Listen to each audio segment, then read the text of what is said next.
I've scored all my movies in England. It's easy and it's uncomplicated and there's no drama and the orchestra is wonderful. They work beautifully together.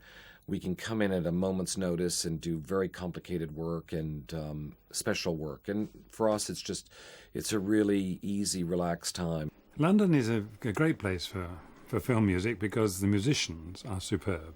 I mean, London musicians, British musicians, are probably the finest in the world.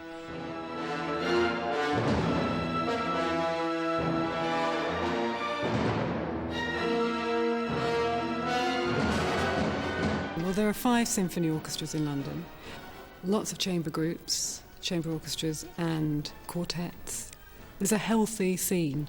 I love the musicians here. I mean, I'm just constantly amazed at their ability and the depth of the talent. They all have a fantastic training from the wonderful London colleges, a wonderful tradition, a wonderful discipline of amazing sight reading. The LSO is one of the great orchestras in the world, but it's also much, much more versatile.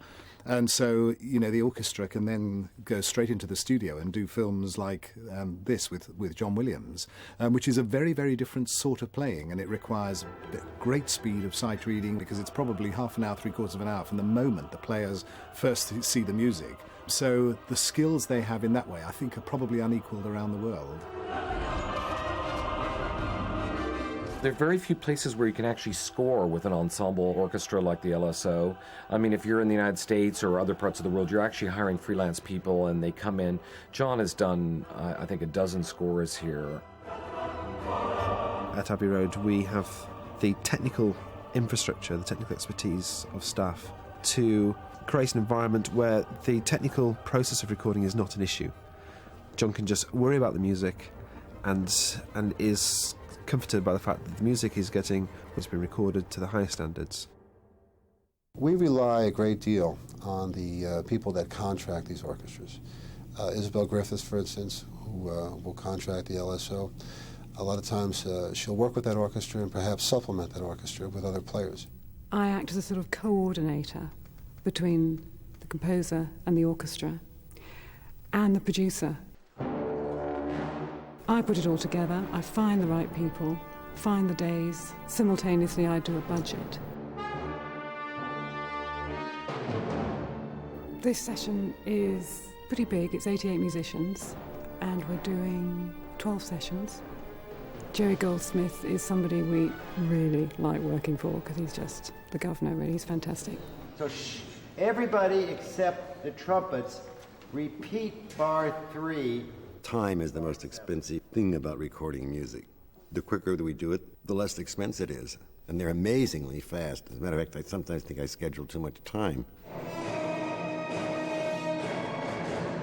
We have an enlightened union now, and the enlightened union has given us the combined use fee, which is what everybody's being paid today, which is basically a buyout for all the media that they require, which is cinema, worldwide television, video, whatever. So there is a fee on the invoice, that is it. There are no residual payments, no special payments. In the UK, the services of the musicians are being bought out. So, in other words, as they perform on this particular film score, their performance can be included on a soundtrack album for no additional compensation. So if you're in the business of soundtrack albums, as we are, being Time Warner, Warner Brothers, and all these various record companies, it can become a key factor in your decision-making.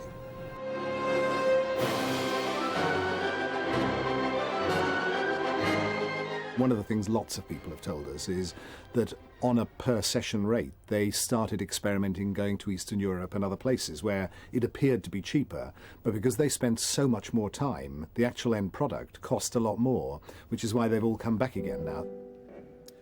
1, 2, 3. When we first started, the first person to come and use the studio was Henry Mancini, who's an old friend. And he rang me and said, "You got a new studio. Tell me, what's it like?" I said, "Well, it's great, Hank. It's really super." But of course, it hadn't been finished. And he said, "Level with me, George. Am I going to be a guinea pig?" I said, yes, I have to tell you, we have not done a film yet. But I promise you, if you come here, I will produce it for you and I guarantee you'll be happy. So we worked together on this film. It was a Pink Panther film. And at the end of the sessions, he turned to me and said, you've embarrassed the hell out of me. I said, how come?